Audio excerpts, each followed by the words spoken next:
for Sperling. As we come into the match here, Paul, we're actually coming into game number 2. A rather lengthy game number 1 went to Corey Burkhart.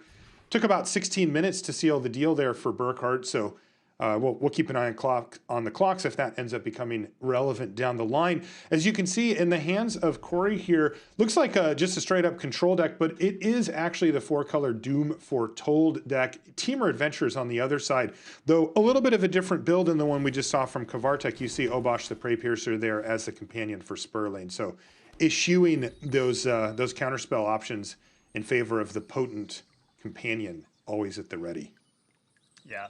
I mean, there's certainly a lot of value in just having an extra free card in your deck at all times. And Obosh also just hits extremely hard if you can just ever resolve it with, any of your creatures, basically.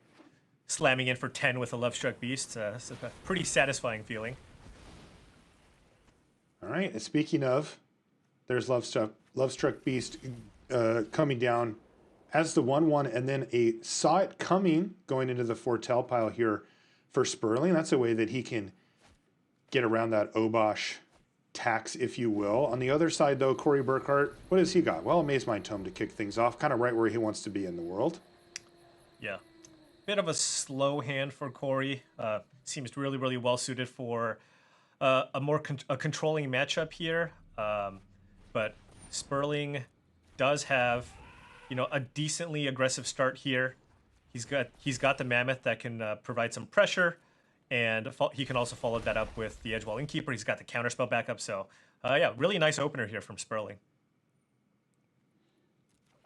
Kazandu Mammoth joins the fray. More card draw here for Burkhart. He's got a lot of reactive cards in his hand. A Disdainful Stroke. He's got a Shark Typhoon he can cycle for a little, and an Omen of the Sun. That was a nice draw here. An untapped land from Matt Sperling means that he can go Edgewall Innkeeper into Lovestruck Beast. And I was going to mention that Matt might need to consider Omen of the Sun with the 1/1, because you want to make sure that your 1/1s stay alive because of Lovestruck Beast that he's likely going to play this turn.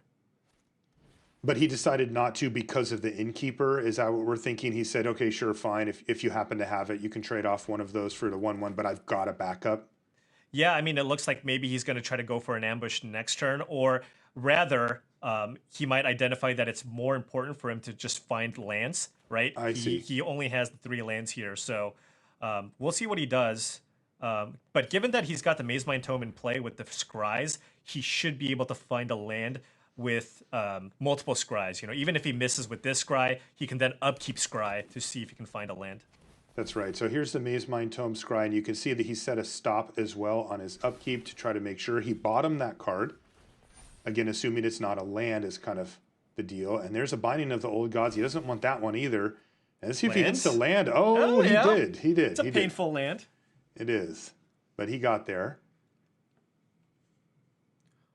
And actually, interesting here, Matt Sperling chose not to play Lovestruck Beast after that Edgewall Innkeeper resolved, and actually choosing to keep up the cycle of the Ketria Triome or Counter Magic up here instead.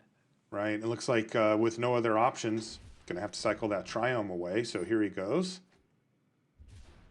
And what does he find? Another land. And his draw step was a Clothis, God of Destiny. Yeah, he doesn't have a red source, however. Can't run it out just yet. Clothis. And he just cycled away one of his red sources, too. That's right. Yeah. He did it to himself. He did it to himself. Can only blame himself. Here comes the Kazandu Mammoth, though, ready to rumble once again. And let's see if the Heart's Desire token gets in. It does. Oof. And I like that nice little aggressive attack there with the token, because if it trades with the 1/1, that just means that the coast is clear for his Mammoth and Lovestruck Beast to get in. And look at that Disdainful Stroke in Corey's hand, sitting very awkwardly in his hand. Yeah, boy. Not really countering the vast majority of the cards in the Temur Adventures deck, right? I mean, the whole package, most of the deck is 1 to 3 casting cost. The only cards that you can really counter are the Goldspan Dragon and the Alrund's Epiphany. Yes, I think that's actually it. So yeah, Oh, he does have two great henge in there as well, I suppose. But right, but it's not clear how many of those he keeps in this matchup either. that's right. Yeah, it's interesting because one of the hallmarks of the adventure mechanic is that it allows you to spend more mana, but the spells themselves aren't actually in range of a disdainful stroke. You know, even though Love Struck Beast is effectively 4 mana, etc. Right. All right. Well, a nice board here for Sperling. He's been able to whittle down Corey Burkhart's life total down to 13 while putting out a beefy board. He's kind of saying, hey, do something. Yeah, I mean, Corey's got a Yorion, but he can't imagine that it's going to resolve, given that there is a card that has been foretold. Mm-hmm. So could be an epiphany if you're sitting in Burkhart's seat, but boy, if it's not, it's a bit of a disaster. Yeah, there are situations where you just have to kind of hope that it is and go for it. Yeah. But I think Corey has some time. He did gain the 4 life off putting the 4th counter onto the Amaze Mind Tome. And he wants to make sure that when he runs out the Yorion, he's got that Mystical Dispute backup here to protect it. But at this point, I mean, Sperling has so much pressure on the board. He doesn't really need to commit too much more. No. And if he goes with the counter and Corey does respond with a Mystical Dispute, Matt can pretty easily pay for that dispute. That's right. And Sperling's just looking and saying, look, I just attacked you for 12. You're at 10. I have a hard counter in my hand. Let's just sit on that, right? What else do I need to do here? And in the meantime, Burkhart's got a very reactive hand with the Disdainful Stroke and the Mystical Dispute. He's kind of all in on the Yorion, and Klothys is going to add another angle here where even if Corey was able to deal with this board, that Klothys is going to chip away at him over time as well. This is not looking good for Burkhart here in game number 2. Yeah. Yeah, this is rough. I mean, Sperling basically has this if Corey goes for the Yorion here. Corey's going to go for the Yorion, have Mystical Dispute backup. Sperling's going to go dispute of his own. Corey's going to dispute, and then Matt's going to have the Saw It coming, and then that should just be a lethal attack next turn. And given how far behind he is on the board, I think he really just doesn't have any other option here than to go for the Yorion.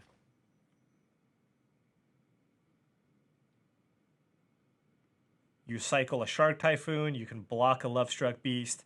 If Sperling has a land, you're going to take 7, and then the Klothys will get in for an additional 2 points of damage. You're so, facing down Klothys in a full board. Yeah, that doesn't seem like a winnable scenario. So we see it from Burkhart here. He's going to throw Yorion Sky Nomad on the stack and just hope it all works out.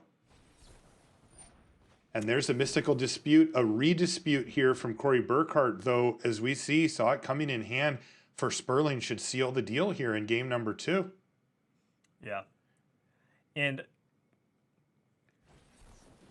yeah, Corey's hand was just far too slow in this matchup. Like the way that oftentimes this matchup plays out after sideboard is a lot like what you saw here, and you saw it in the previous matchup with Reed Duke against Chris Kavartek, where you have to respect the beatdown plan of this Temur Adventures deck. I mean, it's playing Kazando Mammoth and Lovestruck Beast. Those creatures hit hard, Bone Crusher Giant, etc. So again, you need to make sure that you keep the right amount of removal and not go too overboard with the counter spells specifically, because the counter spells, I mean, especially a card like that, Disdainful Stroke, you cannot draw too many cards like that, or else you'll just get run over.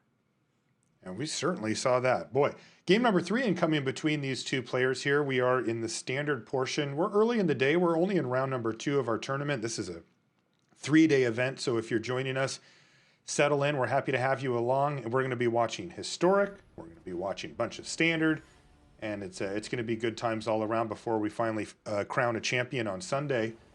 But for now, the players are just trying to kind of get their rhythm, start setting the stage for a run at the top 8, pick up these early wins, get off to a nice start, get the confidence up, feel out the room, so to speak, and we'll see who can seal the deal here. Both of them won their first match, so Sperling or Burkhart's going to improve to 2-0 here, one or the other. We've got 7 rounds to bring you today. Sperling's got a bit of an awkward hand. It looks like he's already mulliganing here, and I guess choosing kind of what to bottom. My initial instinct would be the 5-drop that he has in his hand, as everything else Oh, never mind. Thought he was mulliganing. Oh, he just gets all of them. Yeah, He that's an just even gets better this. option, isn't it, Paul? Yeah, I like that one too. If I Good put that one choice. on the table, would you? Yeah, 7 or 6. I'll go with the 7. Also, his mana is a little bit awkward here too. He wants double blue for the borrower. He wants green. He also wants red. You Boy, know, let's find some lands with this Omen of the Sea. Oof, no, no, no. Bottom, bottom, bottom, bottom, bottom. he's got multiple draws at land. So There we go. And dot the triumph off the top. That'll solve a lot of problems. yep. You can see he's got a very nice mix here as well with the sweeper, the individual removal spells, plus a couple of counters. He's hitting his land drops now. This is a type of hand that Corey wants to see, particularly because Matt's not even on board yet. You know, by this time last game, Matt was already building out a pretty impressive board with 1/1 into the potential 5/5. He ended up with the Kazandu Mammoth on the battlefield. Now it's just nothing. Yeah, it's Bone Crusher time. Get it going. I mean, the way that you want to play this match, yeah, you just run out your creatures. Don't try to get value with a stomp. There's nothing to stomp anyways. Put something on the battlefield that forces your opponent to answer it, and try to protect your creatures with counter magic while you put pressure. Anybody who's watched much Standard over the past months, really, it's always Bone Crusher time. The Bone Crusher Giant was the most card played in the format yet again. I'll tell you, when I first saw the card printed, I thought, oh, that's pretty good. Did not anticipate that it would dominate to the level that it has. I mean, it is every deck that touches red plays it, and some decks touch red to play it. So, yeah, that's about as good as it gets. I have to say, it's kind of refreshing to see a card of that power level, right? It's not on that like over the top power level. It's just hyper efficient and a card that you want to see. But it doesn't have that effect, at least on me, where I see it and I go, oh, God, another Bone Crusher Giant. And why do I have to keep seeing this card? It's not like that. Yeah, no, it's an extremely powerful card. And, in any given format, there's going to be a best card of a color. And this just happens to be the best red card. So if you happen to play red, I mean, you're probably going to be putting Bone Crusher Giant in your deck. Let's just say it's not a good time to be a bone. You're going to get crushed a lot if you're trying to play Standard. All right, lands continuing to flow here for Corey Burkhart. Of course, an incredibly important part of the equation, really for any deck, but particularly for decks like the ones that he likes to play and like the one that he chose for this tournament. You really can't afford to miss land drops for quite a while. I mean, it takes a long time to build out the mana, particularly given that Corey's also spread his colors. He's 4 colors. I mean, he's really got to work to make sure he can cast all of his spells. And even decisions like this end up being important down the line. Paul, right now he's deciding, what do I get with my Fabled Passage? And that can really come back to bite you if you get hasty with it. Yeah, I would assume it's an island. He's got his green already. You just want to have multiple blue sources to win the counter wars, and right now he only has 1 blue source. But yeah, I mean, this hand is significantly stronger. He's got the Eliminate and the Extinction Event, multiple ways to deal with Sperling's creatures early. And I think, as the games go along, that's the type of game that Corey wants to play, right? He has the Maze Mind Tomes. He has just more ways at getting raw card advantage. We could see an interesting play here from Sperling, trying to free up that Bone Crusher Giant. But it kind of backfires on him here. He knew the risk he was taking. He fires off Petty Theft. That gets countered by Mystical Dispute, and that's unfortunately for Sperling going to mean that he doesn't get the other half of the card. The Brazen Borrower also ends up in the graveyard there. So a good sequence for Burkhart. Now, what does it open up here for Sperling to resolve? Well, it's just a Kazandu Mammoth, not that impressive. Ooh, there's Doom Foretold. Yeah, there's Doom Foretold, but there is a Sot coming here. Yeah. That Corey has to expect is most likely a counter. So are we just going to see Eliminate? Yeah, I mean, that seems to be the best option here. Using that Eliminate on Matt's turn to tax his mana if he does choose to protect the Kazandu Mammoth. Mm-hmm. Perhaps an upkeep Eliminate. If Matt doesn't have a land, though, you could potentially just go Psycho Shark Typhoon for 3 to trade with the Mammoth. Oh, that's interesting. Yeah, by the way, again, Matt Sperling knocking at the door here. He wants that Bone Crusher Giant back, and he wants it now. Here's another petty theft targeting the glass casket. This is just tempo plays from Sperling, just looking to get a big board and start slamming. So now, I mean, Corey can't really protect this, right? He doesn't have a counterspell. But one thing that you have to consider now is Matt's used two Brazen Borrowers, right? What are the chances that he has a third one? Extremely low. And if that's the case, then you have to think maybe you're going to be good just cycling a Shark Typhoon for 3 and getting that trade with the Bone Crusher Giant, right? Given that he's used 2 Petty Thefts already. True. Yeah, that's a good point. Now he goes for a slightly different line. He decides to use Eliminate while the shields are down from Sperling just to kill the Mammoth, which does represent the potential for 5 or even 7 damage. So he got that thing off the battlefield, but he's going to take a hit from the Bone Crusher, and now there's an Edgewall Innkeeper to follow up. Yeah, he's got an Edgewall Innkeeper and an instant speed Brazen Borrower and a counterspell backup here. Yeah, so this Extinction event is just not going to resolve unless Corey can find a counter of his own. But Matt also has Mystical Dispute in hand. This is a nice play from Corey, though. He missed his land drop last turn, so he wants to try to make sure he continues to do that. And it doesn't look great to have the Shark, but that does actually protect against the Brazen Borrower and allows him to see more cards. So it's actually quite a good use of the Shark Typhoon there. Yeah, it's kind of funny. This one, Shark Typhoon is typically bad against Brazen Borrower, but also good in a sense. It depends on when you use the Brazen Borrower. If the Borrower's on the adventure already, it's a lot better. Right.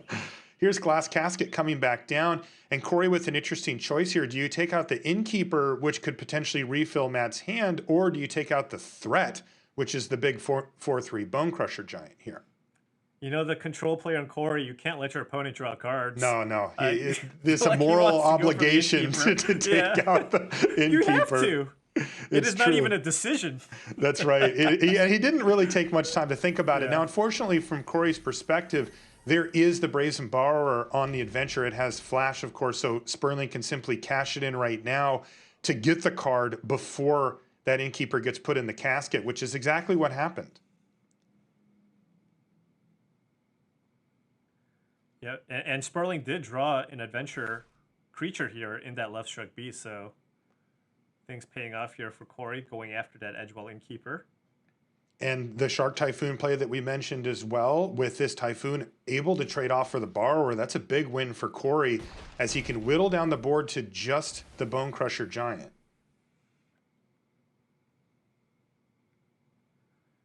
And Corey's going to be able to buy some time here. He can run out this Omen of the Sea, which will give him some chump blockers here for the Left Struck Beast. But again, I mean, Matt's got multiple counterspells up here. Maybe he doesn't go for the Left Struck Beast to make sure he has double counter up. Kind of interesting. He must feel... Let's find out what he does. I'm curious here. Because does he need to build out a board to apply maximum pressure, or does he need to protect the 5 power that he's been able to develop the best that he can? And he's going to go for the Love Struck Beast here, Paul. Yeah. And now, saw it coming. Yeah, now Corey's in a situation where, you know, he expects this saw it coming, so he probably just needs to choose which card that he has in hand should get countered, right? I think that's kind of the position that he's in right now. You can't just wait to draw something at this point. There's 10 power on the board, you know, attacking you every single turn. So just figure out what you want to do. Now, if you go for the Yorion this turn and it gets countered, and you play this land, that does set you up so that in the next turn, if you do draw land number 8, you can play Extinction Event and Doom Foretold, which allows you to play against another potential counter that Matt Sperling could have. Oh, interesting. So for the sake of kind of going through your mana, you could go that direction. However, playing the Yorion this turn does leave you exposed to Mystical Dispute, right? So, well, it's going to be Doom Foretold. Yeah, and I can't imagine not countering this if you're Matt Sperling. Wow, he let it resolve. All right. So Saw It Coming's going to stay in the Foretell zone here, but here comes Doom Foretold to do its thing. So Sperling's, wow, he's going to just get rid of the Bone Crusher Giant here to maintain maximum Love Struck Beast attacks.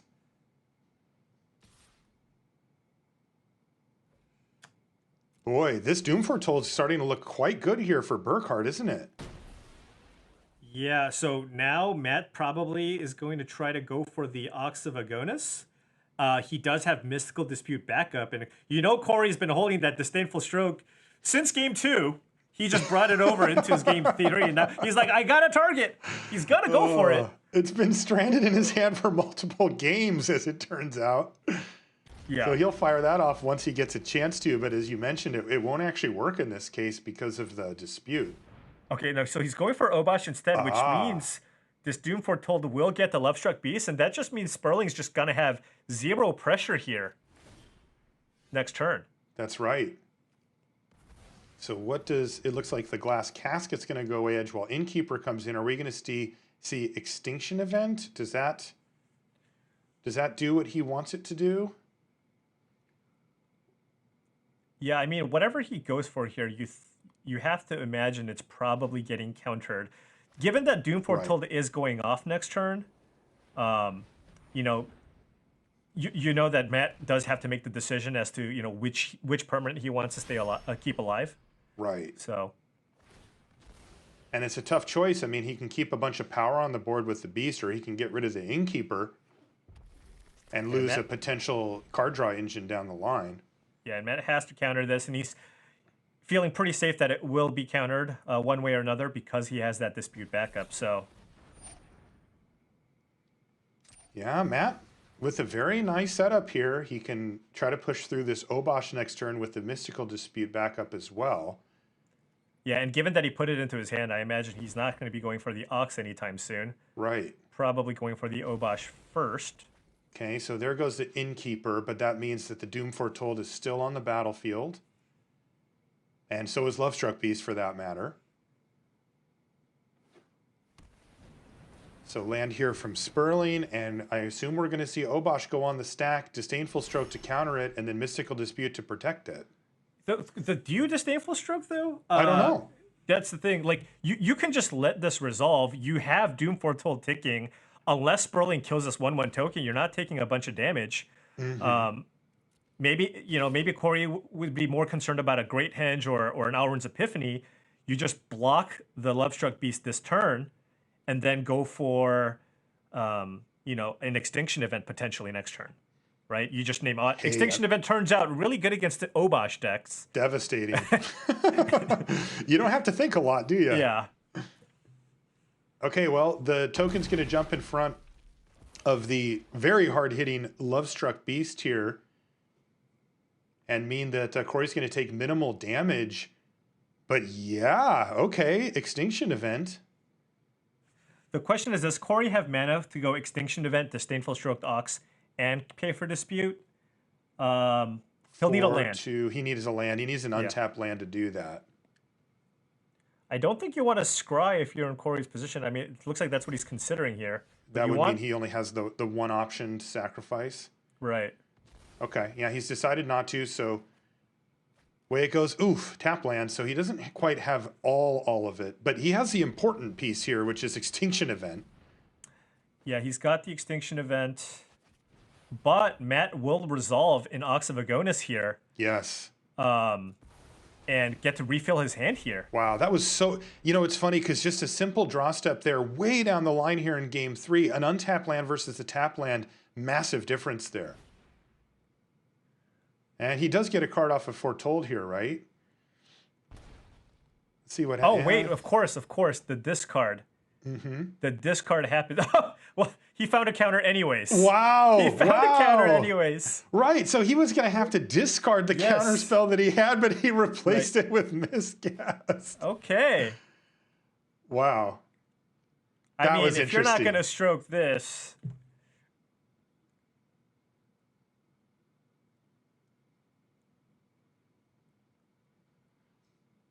He may be looking at his mana and looking at the escape situation here as well. Yeah. But it feels likely. You're going to save this for one of the 3 cards he draws? I mean, I guess, yeah, like you said, I mean, it's one of those things where if Matt has enough cards in graveyard, he can just escape it next turn, so might as well just let it resolve. Okay.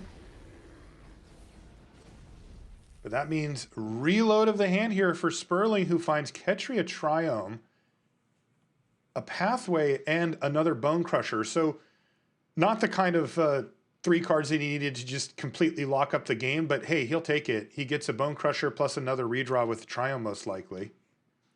Yeah, and it's even possible that, Matt, if he ever wants to reload up on cards, he could stomp his own Ox of Agonis and then escape it for more cards.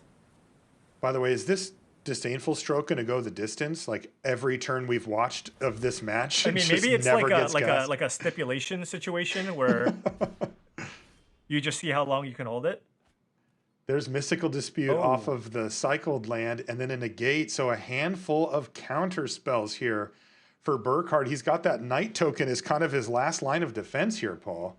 This is getting very sketchy for him. He has the Omen of the Sea that he can cycle as well, but yikes.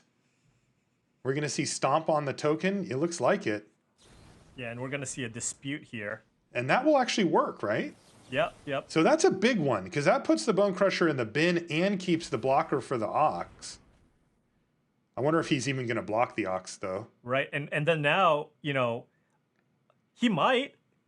He may just say, I'm at 15, I'll just take it and not let you reload. He could take it. Additionally, I mean, if he does go for the trade and then Matt goes for the escape, he probably doesn't have a way to escape it again, right? Right. Because the Ox requires you to escape so many cards. Yeah, I think it's 8. It's just like infinite. So let's see if he blocks. I think he's going to take it. Yeah, he took it. Down to 11. And Matt had ran out of gas, but he did have that cycle land, and he ended up finding a Lovestruck Beast, so right back on the board. This is really interesting. Does Matt go for... does Matt try to make a 1/1, or does he just cast Lovestruck Beast? No way. Matt is a clever guy. Let's see what happens. All right. No, he did. No, he goes for the 5/5 wow, here. He went for it. And he's going to get punished really hard here. The negate says all of it's gone. I really thought Matt was just going to go for the 5/5 because he already had the 1/1. But he doesn't, and that was a blowout. Mazemind Tome on the top of the library off of the scry there means that with all that mana available for Burkhart, he can start building up a hand again. Yeah, I mean, Corey's stabilizing here. This is big. Send in with that thing. Yeah, it's got Vigilance. You know, one thing that Corey does still need to be mindful of, he's got about 6 minutes left on the clock. Whoa. Whoa, another Ox of Agonis off the top. Hello. That's about the best thing you could hope for here if you're Sperling. Oh my goodness. I think that's probably the actual best draw. Yeah, just the nut draw there for Matt Sperling. Down to 7 goes Burkhart, and Corey may have to send him a nice back in the other direction after seeing what he ripped off the top of the library here. Yeah, I mean, the thing is, I mean, if you counter it, like, Matt can just escape at this turn. There it is, Ox of Agonis. Geez. You saw that pause from Burkhart, like really? Oh, man. Really? And look at this, Kazandu Mammoth and Goldspan Dragon in hand here for Sperling, surging forward. I'll tell you, when Corey passed the turn, I thought, okay, he just turned the corner. He's going to start drawing cards off the tome. He just needs like a small window, and that window got slammed in his face by Ox of Agonis as Matt Sperling is ready to rumble again. Land off the top here for Burkhart. Let's see what he finds with the tome. This is big. Okay, it's another redraw Omen of the Sea. This is what the deck does. Extinction Event, if he has a second copy here, would be huge. Oh, it'd be such a blowout. The Oxes. He finds Omen of the Sun and a land. I mean, he's going to go ahead and keep it. It's Time Walk, right? He just gets to stay alive for another turn. Yeah, a loose interpretation of Time Walk, but yeah. All right, it was a stretch, Paul. You got me, but... We'll go with Fog. A Fog, I'll go with a Fog. But a Fog, when you have, extra cards going into your hand every turn is a good thing. Yeah, absolutely. So the old upkeep Omen here. If Sperling can find a counter this turn, any counter, to be able to protect that Goldspan Dragon, that would be huge. And by the way, I did just check. Oh, there's Clothis. I did just check, by the way, and Corey runs 4 Extinction Event. Wow. So, yeah, he does have other copies somewhere in this list. This is a Yorian list, so keep that in mind, but still. And really interesting that Matt chose not to play Goldspan Dragon here. Oh. Huh. Even Playing with the around Mammoth stroke. as a backup. Interesting. Has he? I mean, is it possible that he's basically sniffed out what one of Corey's last possible cards could just be Disdainful Stroke, Yeah. given the pause when he was trying to resolve his previous Oxes? And the fact that it's been in there forever, yeah. Right. I bet you Sperling knows exactly what that card is. And he's like, I'm just not going to run into it. I'm going to play If that's the Clothis. case, that is extremely heads up. Wow, look at this. Emerius Call and Shark Typhoon. That is a lot of places to put your mana here at this late juncture. I mean, he could just cast Emerius Call. I'm assuming he has the mana for it. He can cast the Emerius triple Call white. or cycle Shark Typhoon for billions. You know what else he could do, Paul? No. Okay, fine. I'll save that for later. I'll save it for later. It's too early, Marshall. All right. It's too I'll save early. it. It's only round 2. I'll warm you up to the idea. Maybe tomorrow we'll get a hard cast Shark Typhoon. We know what Chad thinks. Yeah. Well, as far as I can tell, all that Wow. chat thinks is free pack. That's it. That's the only thing that they think today. I am shocked that he's bottoming in Emerius Call. Wow. What is it? You would figure at this stage in the game that's just kind of all you want to be doing. Right. Well, let's see what happens. Maze Mind Tome's going to get activated here. He's got one more activation on that to come as well. Oh, yeah. You got chat all fired up about the hard cast. I'm telling you, you're not going to win this match. No, I'm saying like they're against you, Paul. They want to see it. Of course they do. You cannot take it away from them. Of course they do. Okay, quick review of what's left in the library. 51 cards left thanks to the 80 card start here from Corey, even though he's churned through a bunch. And what an awesome game 3 we've got here. This has been a real back and forth battle, and we're at that middle juncture where I would say Sperling's a bit ahead, but this is definitely not over at this point. Yeah, I mean, it looked like Corey was stabilizing, and then Matt went Ox into Clothis. Yes. So now, I mean, Corey, the pressure is on, right? Corey is down to 7. In 4 turns, that Clothis will drain him out. Another thing to consider here, you mentioned a minute ago, Paul, that clock that was 6 minutes is now 4 for Corey Burkhart. And, you know, you do have to win the game, right? It's not a matter of stabilizing when the clock's in play. You can have 7 counter spells in your hand and an empty board, but you know, you got to get something to start rumbling. And here's Goldspan Dragon finally going on the stack here for Sperling. That's going to earn a Disdainful Stroke. Are we going to see a miscast here from Sperling? No. Miscast going to stay in hand here. And that means that Shark Typhoon is at the ready. There's also the Eliminate, though. It doesn't have any amazing targets at this point. Oh, this is so rough. I mean, like, you have to block the Ox here. Or you're dead. So I think at this point, I think Corey's just going to... Oh, and he had the land. Okay, the last land. I think he just has to go for a Typhoon for 5 and eat the Ox. I mean, at this point, you can just eat both of the Oxen, right? Because Sperling unlikely to have 2 escapes available. Enough cards. Yeah, exactly. So one of them gets eaten, one of them gets traded. He's down to 6. That's really important, though. Sperling having attacked with that additional 1/1 represents a full turn for Clothis here, and that was very heads-up play by Sperling. Yeah, now Sperling can go Mammoth into Ox with Clothis, and Corey needs to find a few more answers here. Now, he does have the ability to pad his life total a little bit. As you can see, that Maze Mind Tome is... has the potential to go up to 4 next turn. So that means his life is at an effective 10 here. And he could start slamming with this Shark, too. And, you know, it's going to hit really hard. But Clothis will help Matt keep his life total up. What did he find here? Oh, he found a Brazen Borrower. That's the 3rd one. And he's going to use it now. Incredible draw there from Matt Sperling. And that might have been the house of cards falling apart here for Corey Burkhart, because that was his best threat. That was the way that he actually was going to close out this game and not have to worry about the clock. Although, now that I say that, Asika's Chariot into Binding of the Old Gods. Hello. Yeah. So now you can Binding the Ox. You can Chariot. Does he have the mana to play Eliminate too? He does. No, he's just playing out the Tome. Okay. Yes, he doesn't quite. Yeah, but the 1/1 doesn't really matter at this point. No. So All right, that was big. Wow, huge turn now for Corey Burkhart. Back in his direction. Down to 8, he goes back up to 18 goes Sperling. And I keep looking down at that clock here from Burkhart as well. That could very well be a factor. Now, Corey, you know, when he needs to, he can play very, very quickly. And he is doing that now and will continue to do so. But his deck is not particularly threat dense, so he does need to find a way to finish the game off. And Corey still needs to find more answers here. We have an Ox coming in for 3 more cards. He drew Edgewall Innkeeper. There's, Hey, good news for Corey, yeah.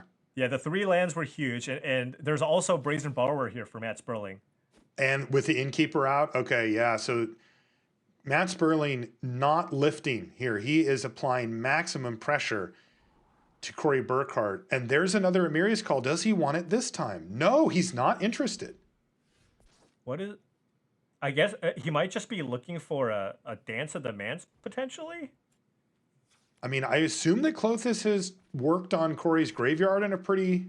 Extinction event? Okay. That's good. Okay, Extinction event. That has to be what he wants to see here. And he can even get it into his hand right now with the Maze Mind Tome, play his land here, and then fire it off. And this actually is awkward for Sperling because he doesn't want to put the Brazen Borrower into play in response and get the card. He would just lose it right away, so he's going to have to do it after. Yeah, but I mean... Still, life totals are getting critical. That's 4, 6. He would be down to 1? Yeah, Corey's going to go down to 1 next turn. Yeah. That Maze Mind Tome is only sitting on 2. I don't think he has a way to gain life outside of the Maze Mind Tome. A Doom Foretold, I suppose, would also get it done.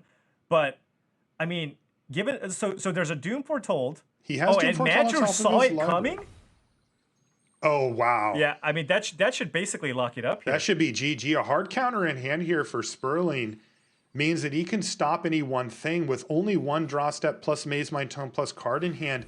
It's too much pressure here for Burkhart to overcome. Wow, what an incredible game here. This is only round number 2. That's it. And that's a good game there from Burkhart as Matt Sperling, off of triple Ox of Agonis that game, was able to finally get the job done.